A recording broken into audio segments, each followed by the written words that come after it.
wabarakatuh. Alhamdulillah, alhamdulillahilladzi ja'ala al-Qur'ana ma huwa shifaa'un wa rahmatun lil mu'minin. Wassalatu wassalamu ala sayyidina Muhammad al-mab'uts rahmatan lil 'alamin.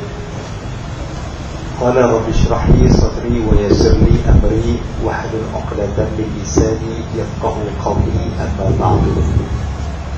Yang saya hormati lagi dikasih kepada Imam Tuan Kuasa Surau, seterusnya tuan-tuan dan puan-puan muslimin dan muslimat, hadirin dan hadirat yang dirahmati Allah Subhanahu wa taala. Alhamdulillah, marilah sama-sama kita mengangkat setinggi-tinggi kesyukuran kita kepada Allah Subhanahu wa taala, kerana pada malam ini 6 Ramadan 6 Ramadan 1435 Hijri, Allah masih lagi memberi peluang kepada kita untuk meneruskan perjuangan kita di dalam bulan Ramadan Al-Mubarak untuk menjadi manusia yang bertakwa di sisi Allah Subhanahu wa taala. Dan apabila kita keluar daripada bulan Ramadan, maka Allah Subhanahu wa taala boleh memberi satu maqam al-muttaqin, orang-orang yang bertakwa di sisi Allah Subhanahu wa taala.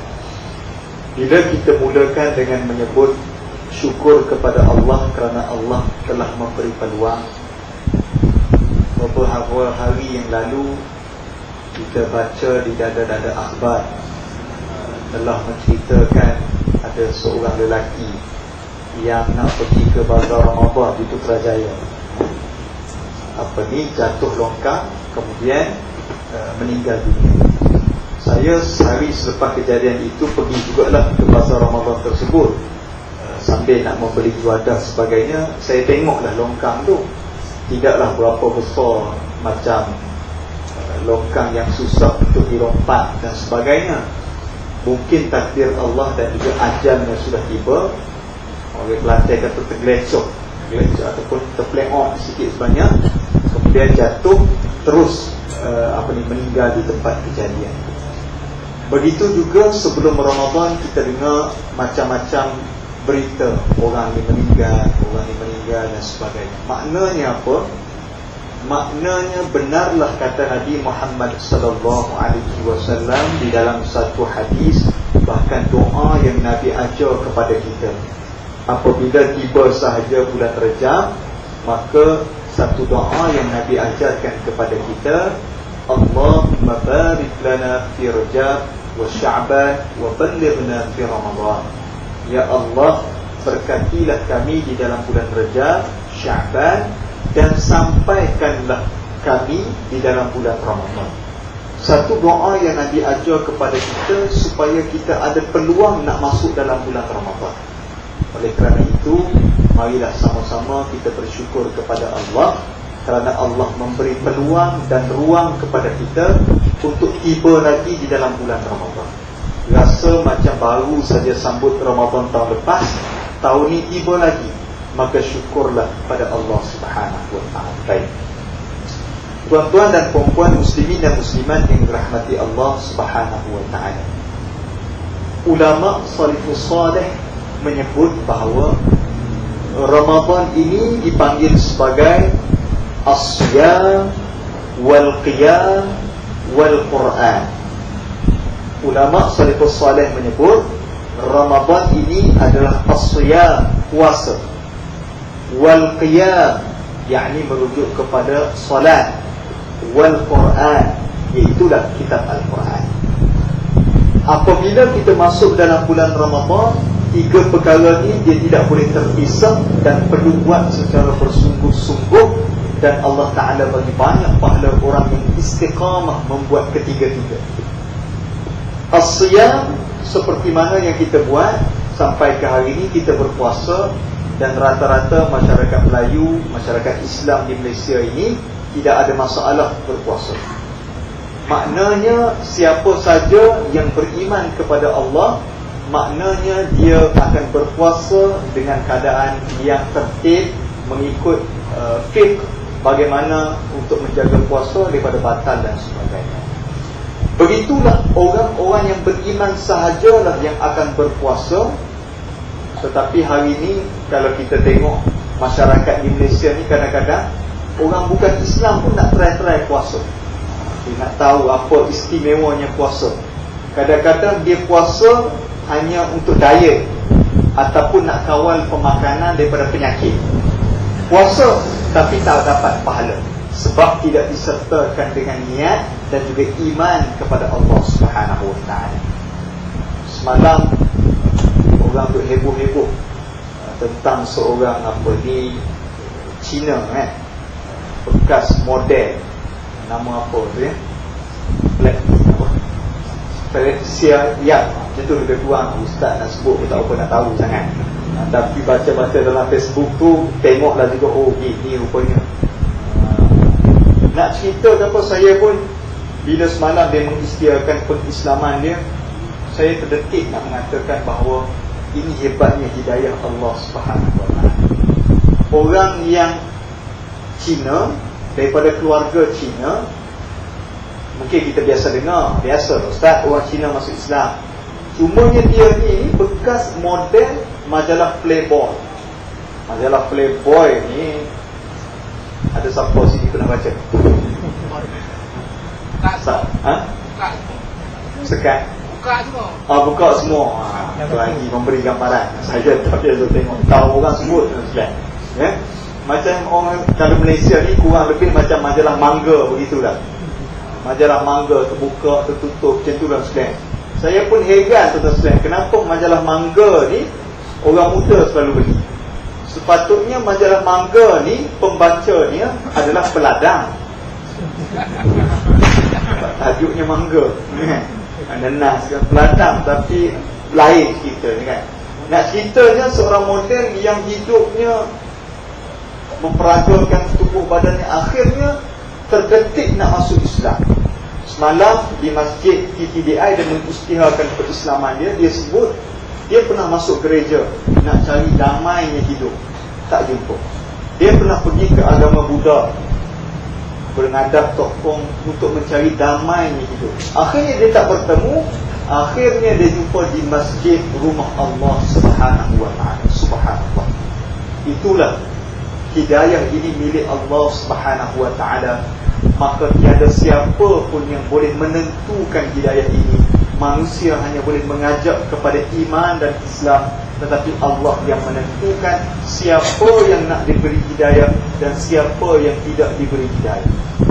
Ada orang Islam bertahun-tahun keislamannya, disuruh puasa tak puasa, katanya Ustaz saya belum dapat hidayah. Ada yang tak menutup aurat. Ni kenapa makcik tak tutup aurat tu lah Ustaz? Tak apa Ustaz, yang penting dalam ni hatinya bersih. Luar tak apa. Kalau macam tu makcik, esok makcik pergi ke pasar telanjang. Kenapa Ustaz? Telanjang ni buruk. Tak apa makcik, dalam dia bersih, luar tak apa. Tak boleh. Apabila Allah Ta'ala suruh tutup, tutuplah kita. Suka tak suka, nak buat macam mana? Dan kita hamba Allah Subhanahu Wa Taala. Baik. As-siyam. Yang kedua, al-qiyam, yakni salat. Di dalam bulan Ramadan al-Mubarak, maknanya Allah Subhanahu Wa Taala suruh kita perbanyakkan salat. Samping kita salat fardu, ditambah dengan salat tarawih yang tidak ada dalam bulan lain. Tak ada. Tak ada orang kata Ustaz, alhamdulillah surau kami ini seminggu sebelum Ramadan dah mula tarawih. Jangan nak menipu ni. Tak ada. Ataupun kami panjangkan selepas Ramadan, tambah seminggu untuk Ramadan, untuk Syawal. Tak boleh. Khusus dalam bulan Ramadan sahaja. Maka tidak ada dalam bulan-bulan yang lain. Oleh itu perhebat dan perbanyak, kalau boleh jangan tinggal walaupun satu malam dengan tidak menunaikan solat tarawih. Kalau sibuk macam mana tak boleh mari ke surau, buat di rumah. Sebelum menonton Brazil lawan Colombia esok, maka tambah dengan solat tarawih. Kemudian tidur pula. Tidur tuan-tuan, nak bangun sahur. Sahur pukul 5 sekarang, subuh 5.40. Sebelum sahur kita tambah dengan qiyamul lail, kemudian solat sahur, kemudian solat subuh. Lepas solat subuh, ada orang macam-macam. Ada yang terus baca Quran, ada yang terus buka TV, tengok pula Perancis lawan dengan Jerman. Ustaz tahu jadual dia. Final 15 Ramadan. Subhanallah muslim. 15 Ramadan waktu kita mula kunut, malam tu final tuan sekalian, Piala Dunia. Muslim. Boleh ke tidak tengok Ustaz? Boleh tengok, asalkan jangan tinggal ibadah. Dia kata haram Ustaz tengok. Boleh sekalian. Yang mengatakan haram tu dia tak buat sembahyang, tak boleh. Maknanya boleh tengok, tapi asalkan jangan tinggal sembahyang isyak, sembahyang subuh, tarawih, sebagainya. Baik. Yang ketiga yang saya nak fokus malam ini adalah ulama sebut as-siyam wal qiyam wal Quran. Al-Quran. Al-Quran ini tuan-tuan sekalian, kalau kita tengok dalam masyarakat Melayu khususnya, kalau buat puasa okey, bab sembahyang tarawih kita kata okey tuan-tuan sekalian. Tapi bab baca Quran ni yang jarang sikit orang Malaysia, orang Melayu kita ini memperhebatkan membaca Al-Quran di dalam bulan Ramadan.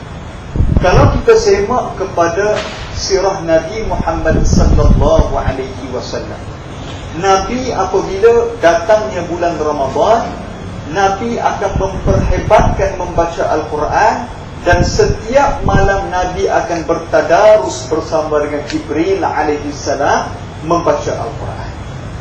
Al-Quran diturunkan di dalam bulan Ramadan, maka di dalam bulan Ramadan Allah Ta'ala suruh kita berpuasa. Sebagaimana sebelum ini perintah-perintah yang lain, maka galang gantinya perubahan Al-Quran, maka Allah Subhanahu Wa Ta'ala suruh kita berpuasa selama 1 bulan. Baik. Kalau kita semak kepada sejarah para ulama tuan-tuan sekalian, bagaimana hebatnya mereka ini membaca Al-Quran. Antaranya Imam Syafi'i. Imam Syafi'i dia terkenal dengan ada kuliah ilmu. Maknanya dia ada satu pusat pengajian, orang ramai datang belajar dengan dia. Tapi apabila masuk bulan Ramadan sahaja, Imam Syafi'i tak mengajar. Imam Syafi'i akan menumpukan kepada pembacaan Al-Quran.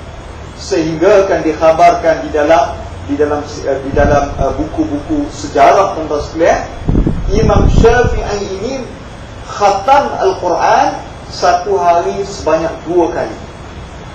Sehari 2 kali khatam Al-Quran. Dan ada disebutkan bahawa dia khatam Al-Quran di dalam solatnya. Maknanya dia solat tarawih itu sambil khatam Al-Quran. Subhanallah, 2 kali satu malam. Maknanya 1 bulan Imam Syafi'i khatam Al-Quran sebanyak 60 kali. Subhanallah. Begitulah juga dengan Imam Malik yang terkenal dengan kitab Muwatta. Apabila masuk saja bulan Ramadan, maka Imam Malik tak mengajar. Dia tutup buku, maka dia suruh anak murid dia tutup buku belaka, tak belajar kitab Muwatta, maka suruh baca Al-Quran, mentadabbur Al-Quran, menghayati Al-Quran. Inilah kehebatan orang-orang dahulu. Mereka ini membaca, menghafaz, mentadabbur, menghayati Al-Quran. Sebab itu orang-orang dahulu pada zaman Nabi, mereka tak ada silibus yang lain, mereka tak ada buku lain kecuali Al-Quran semata-mata. Hari ini kita ada buku hadis, buku fiqh, buku dakwah macam-macam, buku sirah. Tapi zaman dahulu, zaman Nabi, tidak ada buku lain, tidak ada silibus lain kecuali silibus Al-Quran. Maka mereka baca sungguh-sungguh, mereka faham sungguh-sungguh, dan mereka menghayati sungguh-sungguh kalam Al-Quran tersebut. Sebab itu tuan-tuan sekalian, marilah kita mengambil ruh Ramadan Al-Mubarak untuk kita perhebatkan membaca Al-Quran. Kata Nabi Muhammad sallallahu alaihi wasallam, "Man qara'a harfan min kitabillah falahu bihi hasanatul 'ashri bil amsalha. La aqulu alif lam mim harfun, walakin alif harfun, lam harfun, atau mim harfun." Kata Nabi, barang siapa yang membaca satu huruf daripada Al-Quran, Allah Ta'ala bagi satu kebaikan. Satu kebaikan itu bersamaan dengan 10 ganjaran pahala. Tidak bermaksud alif, lam, mim itu 1 huruf, tetapi alif itu 10, lam itu 10, dan mim itu 10. Subhanallah. Dan Nabi juga menyebut dalam satu hadis yang lain, khairukum man ta'allama al-Quran wa 'allama. Sebaik-baik manusia adalah manusia yang belajar dan mengajarkan Al-Quran. Sebab itu tuan-tuan sekalian, kita kena jadikan Ramadan ini Ramadan perhebatkan Quran. Kalau tak boleh tuan-tuan sekalian, kita khatam sekurang-kurangnya, kita baca Al-Quran Ramadan lebih banyak daripada bulan-bulan yang lain. Namun hari ini tuan-tuan sekalian, apa yang berlaku dalam masyarakat kita terbalik pula tuan-tuan sekalian. Kita apabila jumpa Quran itu tuan sekalian, jumpa waktu-waktu tertentu sahaja. Yang pertama, jumpa waktu nak masuk rumah baru. Masuk rumah baru, panggil imam, baca Yasin, bacalah Quran. Yang kedua, waktu beli kereta baru, baru-baru kata panggil Quran. Yang ketiga, bini baru, panggil Quran juga, suruh baca doa selamat. Dan juga mereka baca Quran waktu bila? Waktu sanak keluarga masuk hantu. Bila beragam ke, anak menangis malam ke, maka dia cari Quran sebagai kitab magic. Dia kata baca ayat ni selesai. Tak boleh tuan-tuan dirahmati Allah. Al-Quran bukan dijadikan sebagai kitab magic, kitab baru-baru belaka, tetapi Al-Quran dijadikan satu manual hidup, suruh kita baca, kita faham dan kita amal.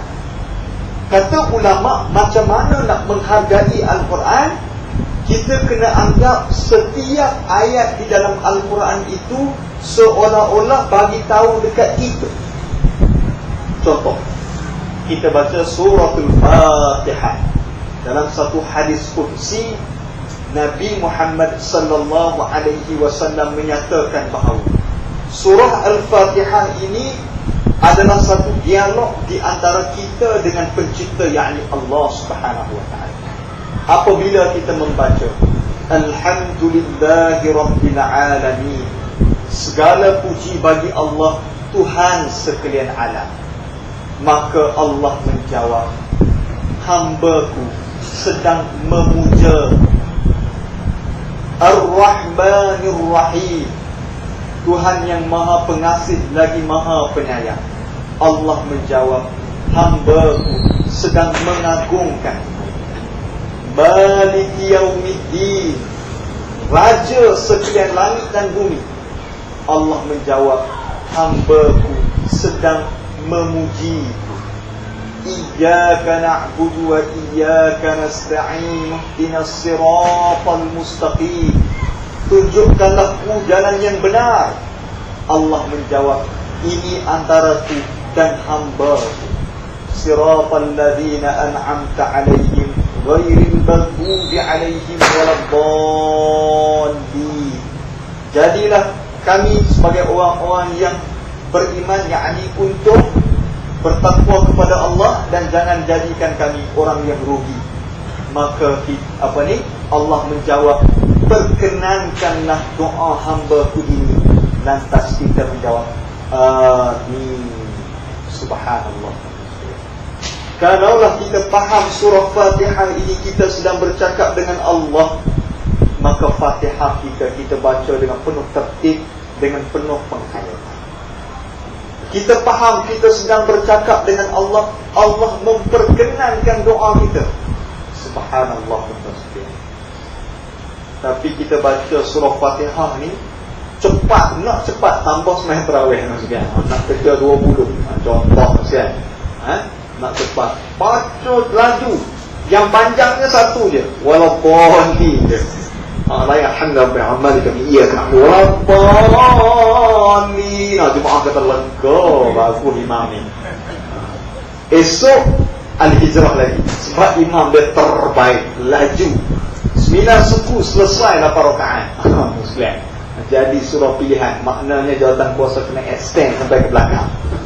surah kita. Tak mau macam itulah. Tapi kita nak kita ini membaca dan kita masuk dalam hati kita ayat-ayat yang dibacakan itu, tuan-tuan. Sebab itu, tuan-tuan dirahmati Allah, kalau bolehlah Ramadan ini kita jadikan Ramadan untuk kita banyakkan baca Al-Quran. Ya, bagi mereka yang tidak boleh baca Al-Quran ataupun masih bertatih-tatih, jangan rasa gundah gulana, jangan rasa kecewa dan putus asa. Allah Subhanahu wa ta'ala sayang kepada kesemuanya.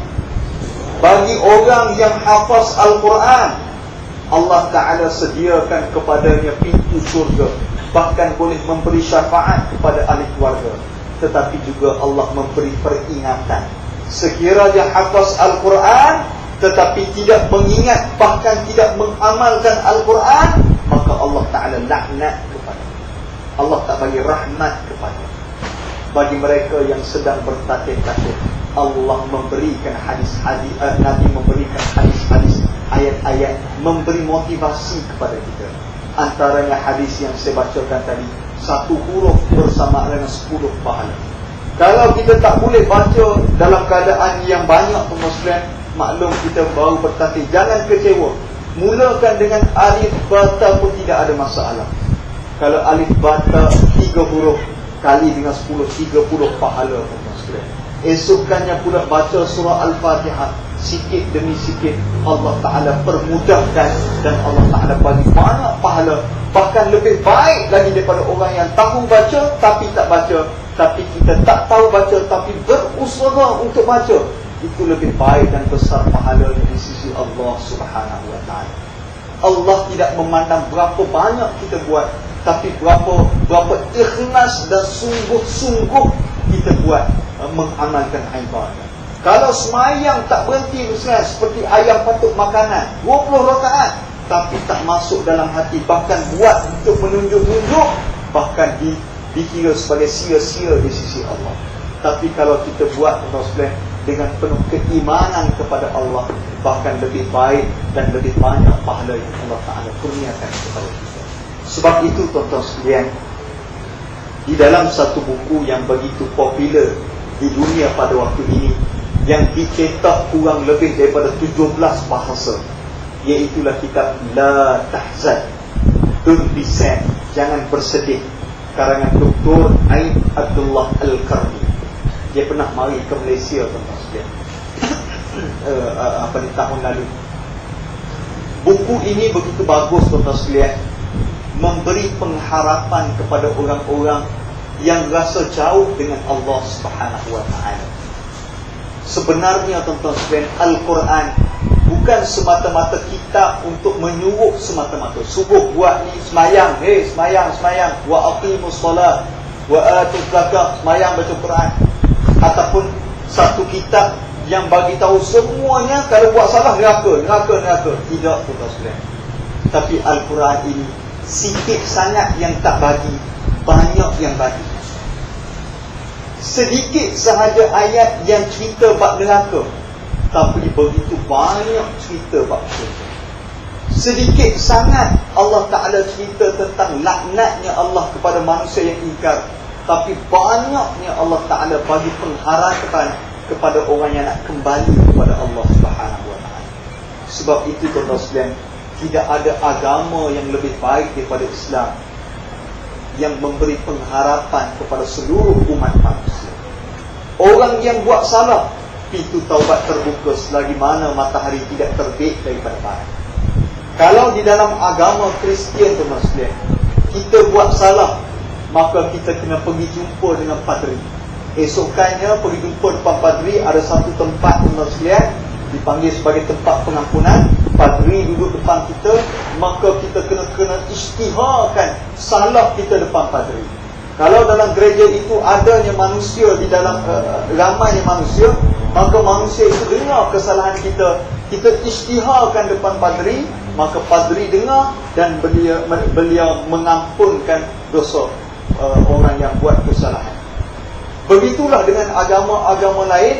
Perlu jumpa kepada sami, perlu jumpa kepada Tok Tekong, apa benda tuan sekalian, istihad, kemudian dia mengampunkan. Tetapi agama Islam, tuan-tuan sekalian, tidak perlu istihar depan siapa-siapa. Tak perlu datang jumpa tu imam, tak perlu datang jumpa jakir, tak perlu datang jumpa jawi, tak perlu, tuan-tuan sekalian. Hanya perlu jumpa siapa? Allah Subhanahu wa ta'ala. Seorang diri di tikar sejadah, istiharkan salah kita. Tak ada orang tahu, hanya kita dengan Allah Subhanahu wa ta'ala. Lantas Allah mengampunkan dosa kita jikalau orang lain tak tahu apa salah kita. Hebatnya agama Allah ini, tuan-tuan sekalian. Sebab itu jangan rasa sedih besar pengampunan Allah. Inilah kehebatan Islam berbanding agama lain. Dan inilah sahaja agama yang akan menjamin masuk ke syurga Allah Subhanahu wa ta'ala. Sebab itu, tuan-tuan sekalian, kalau kita membaca Al-Quran, tuan-tuan akan jumpa Allah begitu dekat, seumpama dekatnya urat ini dengan naung, dengan nyawa kita. Kalau kita rasa ibu kita itu begitu penyayang, tapi Allah lebih penyayang daripada ibu kita.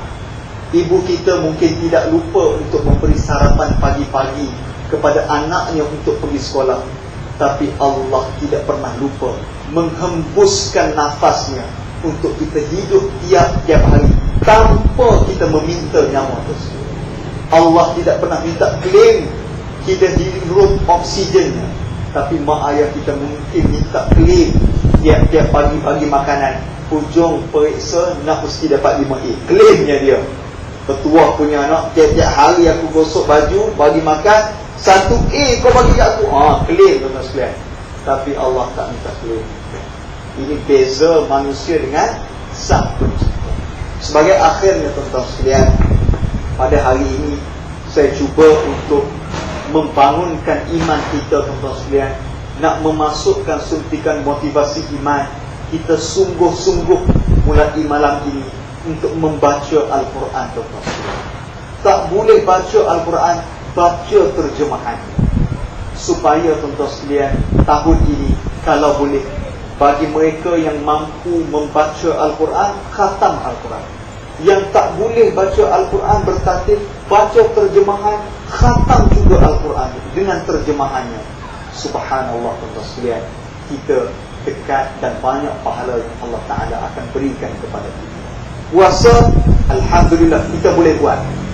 Semayang, kalau tak tinggal tiap-tiap malam, kita boleh buat, Muslim. Al-Quran, satu cabaran baru kepada kita. Moga cabaran ini kita dapat ikut dan dapat buat sebagaimana ulama salafus salih sebut, Ramadan as-siyam wal-qiyam wal-Quran. Dan itu saja, tuan-tuan sekalian, yang dapat saya kongsikan kurang lebih dalam 30 minit. InsyaAllah kita akan sambung kembali untuk salat sunat tarawih, Muslim. Mohon maaf atas kekurangan. InsyaAllah kita akan bertemu lagi. Aqulu qawli hadha wa astaghfirullahal azim li wa lakum. Wassalamu alaikum warahmatullahi wabarakatuh.